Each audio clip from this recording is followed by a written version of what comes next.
آگے اللہ تبارک و تعالی نے مسلمانوں کو مدینہ منورہ میں رہنے والے یہودیوں کے ساتھ کیا طرز عمل اختیار کرنا چاہیے اور سلسلے میں کن باتوں کا خیال رکھنا چاہیے اس کا ذکر فرمایا ہے۔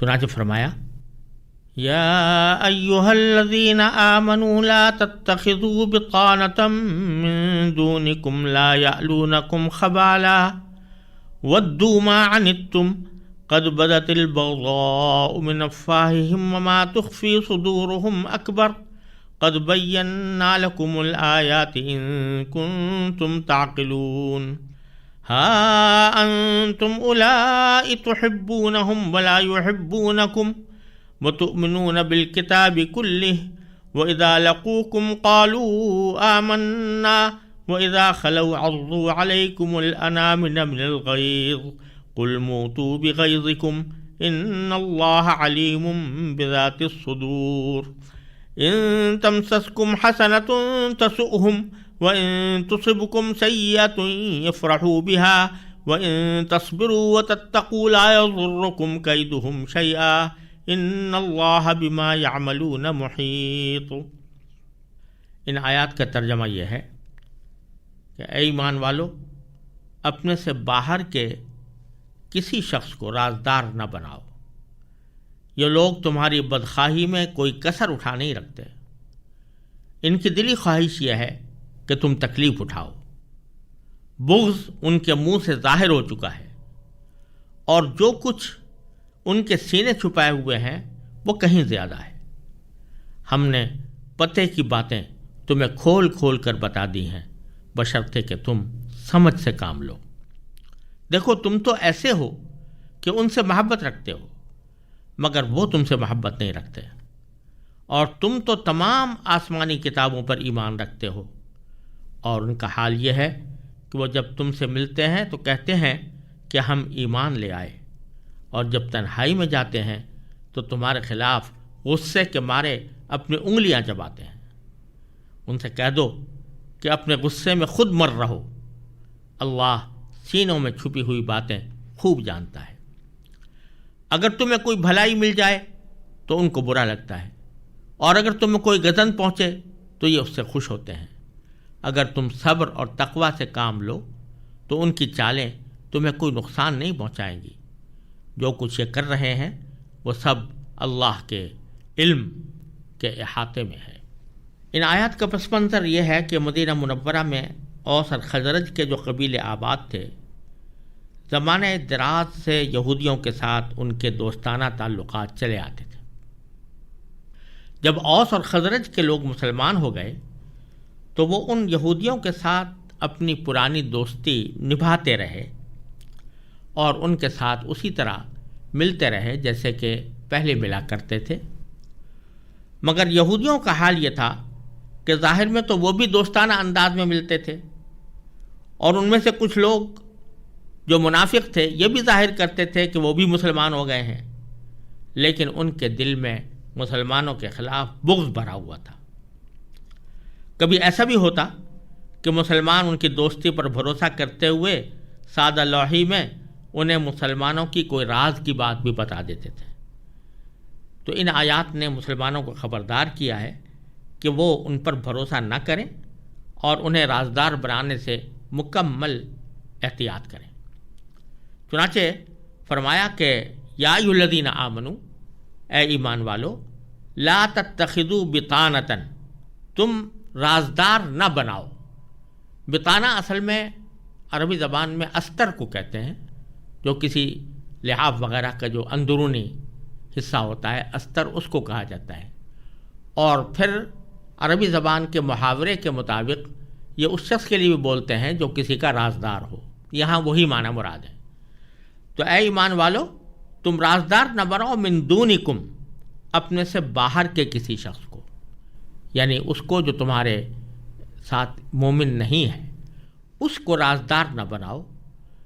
لا یعلونکم خبالا، یہ لوگ تمہاری بدخواہی میں کوئی کسر نہیں اٹھا رکھتے۔ یہ بظاہر تو اس پس منظر میں آیا ہے کہ اس سے مراد وہ یہودی ہیں جو مدینہ منورہ میں آباد تھے، لیکن قرآن کریم کا اسلوب یہ ہے کہ وہ الفاظ ایسے استعمال فرماتا ہے کہ جو ایک عمومی نوعیت رکھتے ہیں.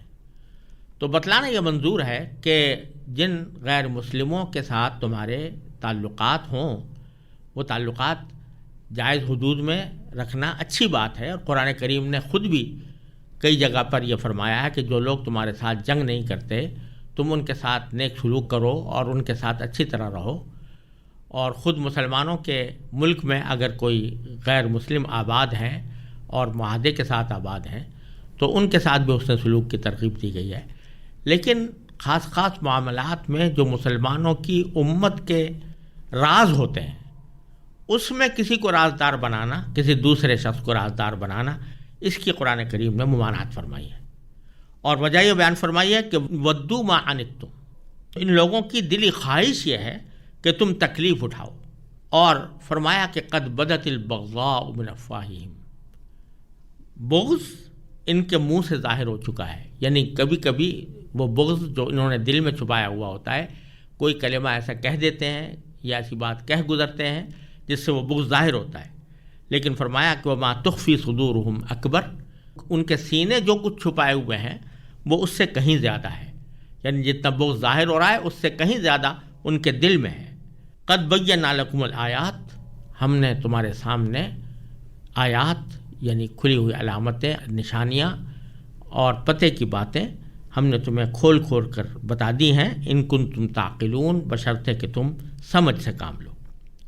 پھر آگے فرمایا کہ ہاں انتم اولائی، ارے تم تو وہ ہو کہ تحبونہم، تم تو ان سے محبت رکھتے ہو، ولا یحبونکم، وہ تم سے محبت نہیں رکھتے. وتؤمنون بالکتاب کلہ، اور تم تو ساری کتابوں پر ایمان رکھتے ہو، تورات پر بھی، انجیل پر بھی، قرآن پر بھی. لیکن ان کا حال یہ ہے کہ یہ قرآن پر ایمان نہیں رکھتے. اور بظاہر تو یوں ہوتا ہے کہ وَإِذَا لَقُوكُمْ، جب تم سے ملتے ہیں تو قَالُوا آمَنَّا، تو کہتے ہیں کہ ہم ایمان لے آئے ہیں. وَإِذَا خَلَوْا، اور جب تنہائی میں جاتے ہیں تو عَضُّوا عَلَيْكُمُ الْأَنَامِلَ مِنَ الْغَيْظِ، تو یہ تم پر اپنی انگلیاں چباتے ہیں غصے کے مارے. قل، آپ ان سے کہہ دیجئے کہ موتوا بغیظکم، کہ اپنے غصے میں خود مر رہو. ان اللہ علیم بذات الصدور، بے شک اللہ سینے میں چھپی ہوئی باتیں خوب جانتا ہے. اور پھر فرمایا کہ ان تمسسکم حسنۃ، اگر تمہیں کوئی بھلائی مل جائے تو تسؤہم، وہ ان کو بری لگتی ہے کہ ان کو اچھائی کیوں ملی، فتح اگر حاصل ہوئی تو فتح کیوں ہوئی، کامیابی ملی تو کیوں ملی. وَإِن تُصِبْكُمْ سَيِّئَةٌ، اور اگر تمہیں کوئی گزند پہنچے تو یفرحوا بها، تو یہ اس سے خوش ہوتے ہیں. تو معلوم ہوا کہ کسی کی برائی سے خوش ہونا اور اچھائی سے رنجیدہ ہونا یہ حسد کی بات ہے، اور یہ انتہائی بری خصلت ہے جو انسان کے اندر پائی جاتی ہے. لیکن ساتھ ہی مسلمانوں کو تسلی دی کہ وَإِن تَصْبِرُوا وَتَتَّقُوا، اگر تم صبر سے کام لو اور تقوی اختیار کرو تو لا يضركم كيدهم شيئا، تو ان کی تدبیریں، ان کی چالیں تمہیں کوئی نقصان نہیں پہنچا سکیں گی. ان اللہ بما یعملون محیط، کیونکہ اللہ تعالیٰ جو کچھ یہ کر رہے ہیں ان سب کو احاطے میں لیے ہوئے ہے، یعنی اس کو معلوم بھی ہے اور ان کی سازشوں کو ناکام بنانے کی قدرت بھی ہے. لہذا اگر تم صبر اور تقوی پر عمل کرتے رہے تو یہ سازشیں تمہیں نقصان نہیں پہنچا سکیں گی. معلوم ہوا کہ مسلمانوں کی کامیابی کا سارا راز وہ صبر اور تقوی میں منحصر ہے کہ جب بھی وہ یہ خصلتیں اختیار کریں گے، جو صبر کے اندر کی جو صفات ہیں وہ حاصل ہوں گی کہ اپنی اللہ تعالیٰ کی اطاعت کے اوپر بھی استقامت سے کام لیں، برائی سے بھی اپنے آپ کو بچائے رکھیں، مصیبت کے وقت میں بھی اللہ تبارک و تعالیٰ کا شکوہ نہ کریں. یہ صفات جب ہوں گی اور اللہ تعالیٰ سے ڈریں گے تو پھر دشمن کی سازشیں ان کو نقصان نہیں پہنچا سکیں گی.